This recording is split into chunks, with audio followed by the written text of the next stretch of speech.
కృష్ణారెడ్డి గారు, మీ వెర్షన్ ఏంటి? అంతర్జాతీయ వేదికపై నిరసనలు తెలపటం దేశ ప్రతిష్టకు భంగమా లేక ప్రజాస్వామ్య హక్కు అంటారా? మేడం, ముందుగా మీకు మెగా 9 ప్రేక్షకులకు అలాగే ఈ చర్చా వేదికల్లో పాల్గొంటున్న అందరికీ శుభ సాయంత్రం తెలియజేసుకుంటూ మరీ ముఖ్యంగా సీరియస్గా ఈరోజు కామారెడ్డిలో వెంకటరమణారెడ్డి గారి క్యాంప్ కార్యాలయంపై ఈ దాడికి కాంగ్రెస్ నేతలు యత్నించేటువంటివన్నీ తీవ్రంగా ఖండిస్తూ, మరి ముఖ్యంగా మీరు ఏదైతే ఏఐ సందస్సులో రాహుల్ ఈ ఎన్ఎస్యుఐ కార్యకర్తలు వెళ్ళి గలాటా చేయడము, ఇందాక రాహుల్ గారు మాట్లాడుతున్నారు బీజేపీ వాళ్ళకి ఏమీ తెలియదు, ఏ అంటే తెలియదు, ఏదో మాట్లాడుతున్నారంటారు. అసలు కొంత టీవీ డిబేట్లకు వచ్చేటప్పుడు కొంత అవగాహన చేసుకోవాలి, ఆలోచన చేసుకోవాలి, ఏ అంశం మీద ఎంతవరకు మాట్లాడాలి, అసలు జరిగిన సంఘటనలేంది, పరిస్థితి లేంది, ఆ పరిస్థితులకు తగ్గట్టు వీళ్ళు వ్యవహరించారా లేదా అనేది కాకుండా ఏదో నోటుకొచ్చినాయి 4 ముక్కలు మాట్లాడేస్తాము, నలుగురి మీద మా ఆ, ఆరోపణలు చేసి ఊరుకుంటాము అనుకుంటే అది కరెక్ట్ కాదు. అక్కడ జరిగిన అంశం ఏంది, అక్కడ ఒక యూనివర్సిటీ తప్పుడుగా ఒకటి ప్రదర్శన చేసింది. దాన్ని వెంటనే గుర్తించడం జరిగింది, దాన్ని ఇది చేయడం జరిగింది. అక్కడ నుంచి స్టాల్ కూడా రిమూవ్ చేయడం జరిగింది. రాబోయే రోజుల్లో ఆ యొక్క యూనివర్సిటీకి ప్రభుత్వ పరంగా యంత్రాంగ పరంగా ఏ చర్యలు తీసుకోవాలో ఆ చర్యలు తీసుకునే విధంగా వాళ్ళు కేంద్ర ప్రభుత్వం నిర్ణయం తీసుకుంటుంది. ఏదైతే ఇంజనీరింగ్ కాలేజీలకు పర్మిషన్ ఇచ్చే అటానమస్ ఉందో దాని ద్వారా కూడా వాళ్ళు చర్యలు తీసుకోవడానికి పూనుకుంటున్నారు. దానికి జరిగిన దానికి ప్రభుత్వానికి ఒక యూనివర్సిటీ తప్పుడుగా ప్రవర్తిస్తే దానికి అక్కడ జరుగుతున్న సదస్సుకు ఎలాంటి ఇది లేదు. కొందరు ఇప్పుడు ఏదైనా సరే సరే అక్కడ ఏదైనా సందర్భంలో జరిగింది మిస్టేక్ అనుకుందాము. నేను ఒక ఎగ్జాంపుల్ చెప్తాను. మన ఇంట్లోనే మన కుటుంబంలో ఒక చిన్న ఇష్యూ జరుగుతుంది. సో కరెక్ట్గా ప్రవర్తన జరగలేదా, కరెక్ట్ అంశంలో పని చేయలేడా, అది ఏం చేయాలి? మనము విమర్శించడానికి కొన్ని వేదికలు ఉంటాయి. 4 గోడల మధ్యలో మాట్లాడతామా, లేదు అనుకుంటే పత్రికా ముఖంగా మాట్లాడతామా, ఏంది అనేది మనం చూసుకోవాలి. కానీ మనము బాజాల రోకు తీసుకొచ్చి 4 గోడల మధ్యలో నిలబెట్టి మన పిల్లల పరువును, మన ఇంటి కుటుంబాన్ని పరువును తీసేసినట్టు దేశ పరువును ఈ రాహుల్ గాంధీ గారికి అసలు ఏ భాషలో ఆయనను విమర్శించాలో కూడా తెలియట్లేదు. ఈ ఒక్క అంశమే కాదు, దేశ పరువును ఎలా తీయాలనే ఒక్క కంకణం కట్టుకున్నాడు. బీజేపీ మీద కక్షతోటి దేశ పరువును తీస్తున్నాడు. ఆయనకు అర్థం కాని విషయం ఏంటంటే, ఇంకా చిన్నపిల్లని మనస్తత్వంలో ఏదో నేను మాట్లాడేస్తే అది సెన్సేషన్ అవుతుంది అనుకుంటాడు. ఇప్పుడు ఇది ఒక్కటే కాదు మేడం, ఈ ఒక్క అంశంతో దేశ పరువు తీస్తట్లేదు. మనకు అప్పుడు కూడా ఏది సర్జికల్ స్ట్రైక్ అప్పుడు ఇలాంటి ఆరోపణలు అక్కడ ఏం జరగలేదు. అక్కడ అన్ని విజువల్స్ వచ్చినాయి. ఏం జరిగిందో, ఎలాంటి దాడులు జరిగినాయో, ఎంతమంది ఉగ్రవాదులు చనిపోయారో అది పూర్తి స్థాయిగా బయటకు వచ్చింది. ఇంకొక అంశం, ఆపరేషన్ సింధూర్లో కూడా ఎన్ని దాడులు చేసినాము, ఎంత ఇదైతే పాకిస్తానే మన మీద చేసింది, పాకిస్తానే ఇది చేసింది, మన ఎన్ని యుద్ధ విమానాలు కూలిపోయినాయి, మన సైనికుల ఆత్మస్థైర్యాన్ని దెబ్బతీసే విధంగా, దేశ పరువును తీసే విధంగా రాహుల్ గారి ప్రవర్తన చేస్తే లాస్ట్కు సుప్రీంకోర్టే దేశ సైనికుల మనోస్థైర్యాన్ని దెబ్బతీయొద్దు, మీరు ఇలాంటి మాటలు మాట్లాడనద్దు అనే పరిస్థితికి వచ్చింది. అంటే రాహుల్ గాంధీ గారు ఎలాంటి అంశాలు మాట్లాడుతున్నారు? అలాగే నిన్న మొన్నటికి కూడా నరవణ ఇష్యూ తీసుకొని అందులో ఏమి లేని అంశాన్ని పట్టుకొచ్చేసి దేశద్రోహను, దేశమాత నమ్మేస్తున్నారు అంటే నిస్సిగ్గుగా, ఏ మాత్రం అవగాహన లేకుండా, ఏ మాత్రం కూడా దేశం గురించి ఆలోచన చేయకుండా, దేశ భవిష్యత్తు గురించి ఆలోచన చేయకుండా, దేశ పరువు గురించి ఆలోచన చేయకుండా నిస్సిగ్గుగా మాట్లాడుతున్న వ్యక్తి ఈయన ఇండియాలోనే ఉండడానికి, భారతదేశంలో ఉండడానికి అర్హుడు కాదు రాహుల్ గాంధీ. ఆయన ఓన్లీ మనకు రాజ్యాంగం ఇచ్చిన దాని ప్రకారము మనం గౌరవించాల్సింది ఉంటుంది. కాబట్టి ఆయన దేశంలో ఉన్నాడు. కానీ ప్రపంచ వేరే దేశాలలో అయితే ఈపాటికల్లా, పాకిస్తాన్ లాంటి దేశంలోనైతే ఈపాటికల్లా దేశ బహిష్కరణ జరుగుతుండే, ఉరిశిక్ష కూడా పడుతుండే. ఇంత అభిమానంగా మాట్లాడే ప్రతిపక్ష నాయకుడిని ఈ దేశంలో ఎక్కడ చూడలే. ఒక బాధ్యతాయుతమైన కుటుంబంలో వచ్చాడు, 50 సంవత్సరాలు దేశాన్ని వెళ్ళిన కుటుంబం నుంచి వచ్చాడు. దేశం గురించి ఎంత బాధ్యతగా మాట్లాడాలి, దేశ భవిష్యత్తు గురించి మాట్లాడాలి, దేశ పరువు గురించి మాట్లాడాలి. ఇలాంటివన్నీ పక్కన పెట్టేసి నీతి మాలిన రాజకీయాలు ఏదోటి సెన్సేషన్ చేయాలి. అక్కడికి పోయిన అంశం ఏంది? మీరు లేవనెత్తాల్సింది ఇదేంది? మొన్నటికి మొన్న కూడా పార్లమెంట్లో ఎంత గలీజ్గా ప్రవర్తించారు. మహిళా ఎంపీలను ప్రధానమంత్రి చైర్ దగ్గరికి పంపించేసి అక్కడ గలాటా చేపించి అక్కడ ఏదో మా మంత్రులు మా బీజేపీ నాయకులు సమన్వయం పాటించేపటికే గలాట జరగలే. లేదు అనుకుంటే అక్కడ ఎవరో ఒకరు అంటే ఆవేశానికి లోనై అక్కడ జరగరాంది జరిగితే మహిళల మీద దాడి చేసిండ్రని చెప్పేసి పార్లమెంట్లో మహిళలు ఇంకేదో చేసిండ్రని చెప్పేసి దేశాన్ని బరుసు పట్టించేసి పార్లమెంటును బరుసు పట్టించేసి ఇలాంటి నిస్సిగ్గు రాజకీయాలకు దిగుతున్నది రాహుల్ గాంధీ గారికి కనీసమైన జ్ఞానం ఉండాలి. ఈ మాట అనొద్దు, కానీ ఆయన ప్రవర్తిస్తున్నాడు కాబట్టి ఈ మాట అనాల్సి వస్తుంది. ఏ మాత్రం కూడా అవగాహన లేదు. అక్కడ ఏ సదస్సు ప్రపంచ దేశ నాయకులు వచ్చారు, దేశంలో జరుగుతున్న అభివృద్ధిని చూస్తున్నారు, వాళ్ళు చెప్తున్నారు కూడా. గత 10 సంవత్సరాల కింద భారతదేశం ఎలా ఉండే ఇప్పటికీ వాళ్ళు చూసిన వాళ్ళు ప్రపంచ దేశాలకు వేరే దేశాల అధినేతలకు అర్థమైపోయింది భారతదేశం ఎంత ఎదుగుతుంది, ఎంత టెక్నాలజీ పరంగా ముందుకెళ్తుంది.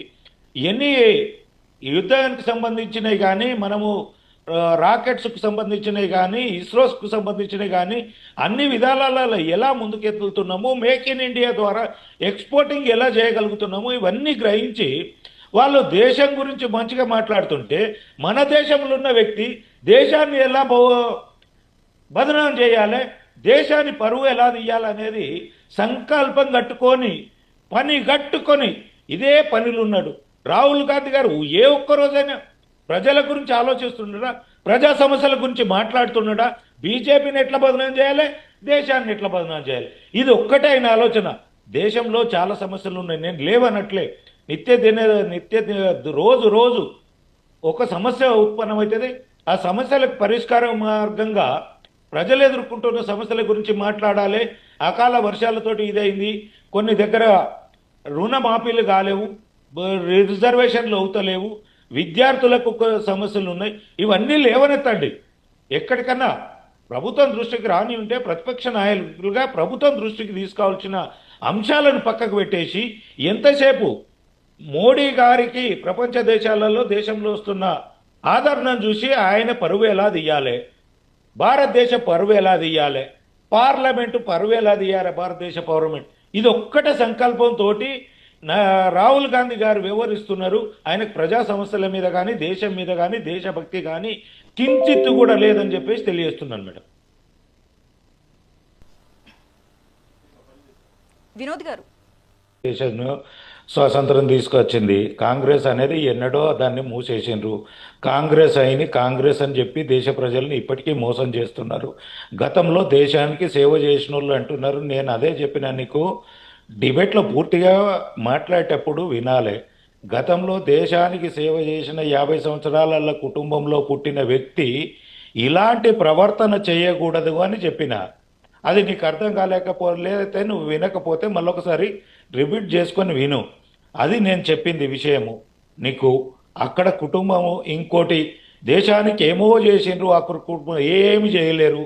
చేసింది బతికుండగానే భారతరత్నాలు ఇచ్చుకున్నారు, బతికుండగానే అవార్డులు తీసుకున్నారు.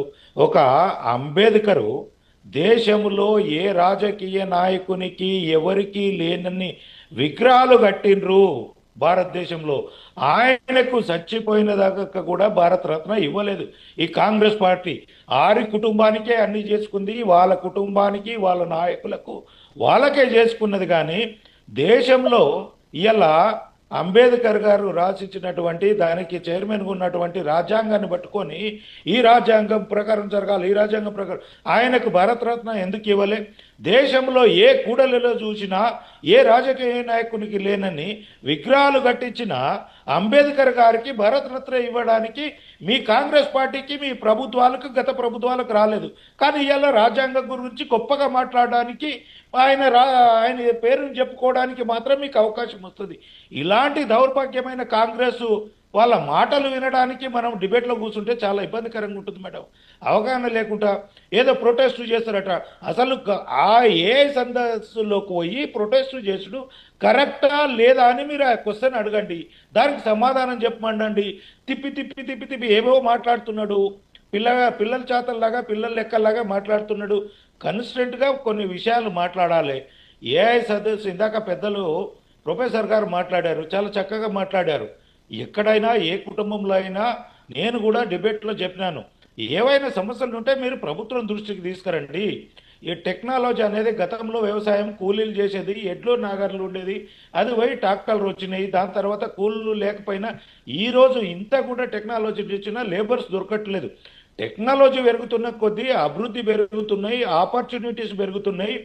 దానికి అనుగుణంగా మనం విద్యార్థులను తయారు చేస్తున్నామా లేదా, ప్రజలను ఎడ్యుకేట్ చేయగలుగుతున్నామా లేదా, ఏదైనా టెక్నాలజీకి అడాప్ట్ అవుతే దానికి అభివృద్ధి పదంలో పోవడానికి ఎలా ఉపయోగించుకోవాలనేది చూడాలి.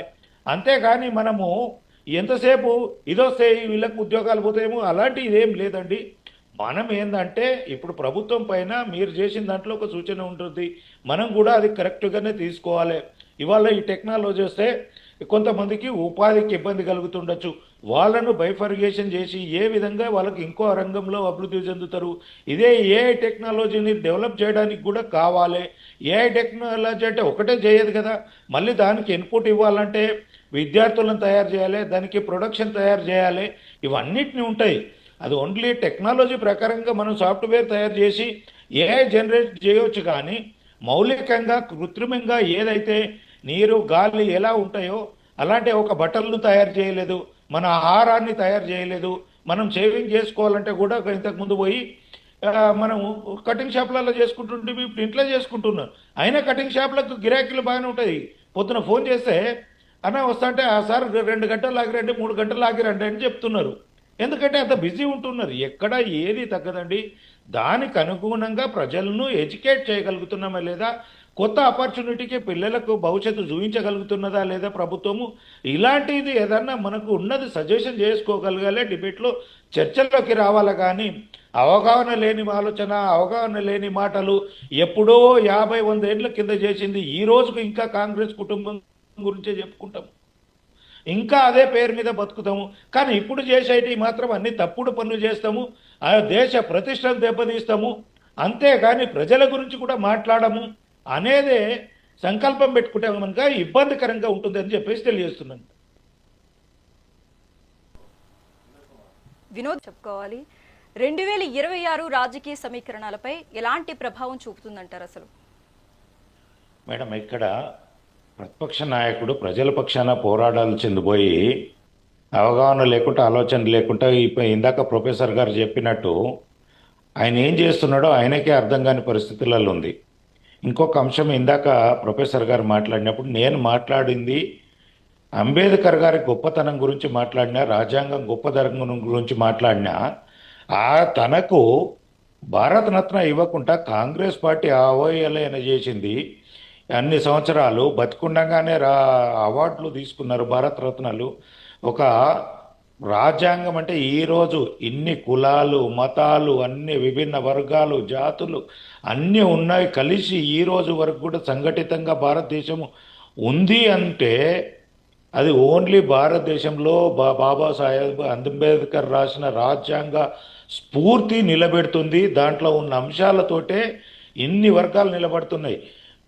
మనము ప్రపంచ దేశాలల్లో 2-3 జాతులు ఉంటేనే రోజు కొట్లాటలు, టెర్రరిస్టులు, దాడులు జరుగుతున్నాయి. ఇక్కడ జరగట్లేదంటే బాబాసాహెబ్ అంబేద్కర్ రాసినటువంటి రాజ్యాంగంలో పొందుపరిచిన అంశాలు ప్రతి కులాన్ని, మతాన్ని, జాతులను, వర్గాలను, బీద, బడుగు, బలైన వర్గాలను అన్నిటినీ కవర్ చేసి సముచితంగా దాంట్లో పొందుపరచడంతో ఒకరోజు కాకపోయినా ఒకరోజన్నా కొంత న్యాయం జరుపుకుంటా వస్తుంది. దానికి ఉన్న ప్రతిష్టను మనకు బాబాసాహెబ్ అంబేద్కర్ విగ్రహాలు, నేను అందుకనే చెప్పినాను, భారతదేశ చరిత్రలో అందరి ఎన్ని విగ్రహాలు ఉన్నాయో ఒక్క బాబాసాహెబ్ అంబేద్కర్ విగ్రహాలు అన్నీ ఉన్నాయి. ఆయనను విమర్శించింది, విస్మర్శించింది కాంగ్రెస్ పార్టీ. కనీసం భారతరత్న కూడా ఇవ్వకుండా అవమానించింది అని చెప్తున్నాను. ఆయన రాసించిన పుస్తకాన్ని పట్టుకొని ఈ వ్యక్తి పార్లమెంట్లో మాట్లాడుతున్నాడు. అందులో ఉన్న స్ఫూర్తి పదాలను తీసుకుంటే ఇలాంటి ప్రవర్తన జరగకపోతుండే అనే అంశం నేను చెప్పదలుచుకున్నాను. వినోద్ కుమార్ గారు, బాబాసాహెబ్ అంబేద్కర్ గారు రచించిన పుస్తకం లేకపోతే ఇన్ని జాతులు, ఇంత భారతదేశం ఇంత సంఘటితంగా ఉండకపోతుండే. అందరికీ సమన్యాయంగా రాజ్యాంగంలో పొందుపరిచారు కాబట్టే ఇంత సుభిష్టంగా ఇక్కడ కులాల మధ్యలో, మతాల మధ్యలో ఏవో చిన్న చిన్న జరుగుతున్నాయి, కానీ పెద్ద మొత్తంలో అలజడులు రావట్లేదు, ఉద్యమాలు రావట్లేదు. ఎంతసేపు ప్రజా సమస్యల గురించి అక్కడ పరిస్థితులను బట్టి వచ్చిన దాని గురించి జరుగుతున్నాయి, కానీ రాజ్యాంగ పరంగా మాకు అన్యాయం జరిగిందని ఏ జాతులు ఈ రోజు వరకు కొట్లాడలే, ఏ కులాలు కొట్లాడట్లే, ఏ మతాలు కొట్లాడట్లేదు. అంటే ఆ యొక్క బాబాసాహెబ్ రాసినటువంటి పుస్తకంలో ప్రతి ఒక్క అంశము అందరికీ ఉపయోగపడే విధంగా ఉంది, అందరం గౌరవించే విధంగా ఉంది. కాబట్టి దానికి మనందరం కంకణబద్దులై ఉండి దాన్ని ఆచరించాలని చెప్పి తెలియదు.